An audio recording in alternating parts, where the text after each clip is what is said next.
যশোরের শার্শা জামায়াতের উদ্যোগে রাস্তা মেরামত চলছে। শার্শা প্রতিনিধি ইব্রাহিম খলিলের রিপোর্টে বিস্তারিত। যশোরের শার্শায় শত শত শিক্ষার্থী ও কৃষকের দুর্ভোগ কমাতে জামায়াতের উদ্যোগে চলছে পুকুরপাড়ের রাস্তার মেরামতের কাজ। শার্শার উলাশী ইউনিয়নের রামপুর গ্রামে উত্তরপাড়া থেকে মাটি পুকুরের পাশের রাস্তার মেরামত কাজ শুরু হয় মঙ্গলবার। এ কাজ পরিচালনা করছেন ইউনিয়ন জামায়াতের সেক্রেটারি আবুল খায়ের ও ওয়ার্ড সভাপতি জহুর আলী। এলাকাবাসী জানায় এই রাস্তা দিয়ে প্রতিদিন শত শত শিক্ষার্থী ও কৃষক চলাচল করে। বিশেষ করে ফসল ঘরে তোলার মৌসুমে ভোগান্তি চরমে পৌঁছে যায়। তারা দ্রুত প্রশাসনের স্থায়ী সমাধান কামনা করেন।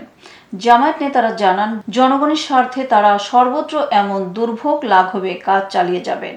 দীর্ঘদিন এই ভাঙন রোধ করা যাচ্ছে না।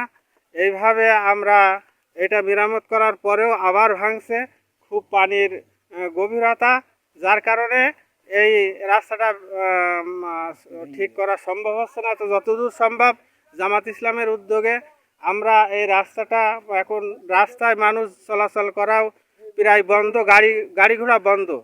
এখন এই রাস্তাটা জামাত ইসলামের উদ্যোগে আমরা কোনো রকম চেষ্টা করছি যাতে গাড়ি ঘোড়া যায়, সেইভাবে কাজ করার জন্য।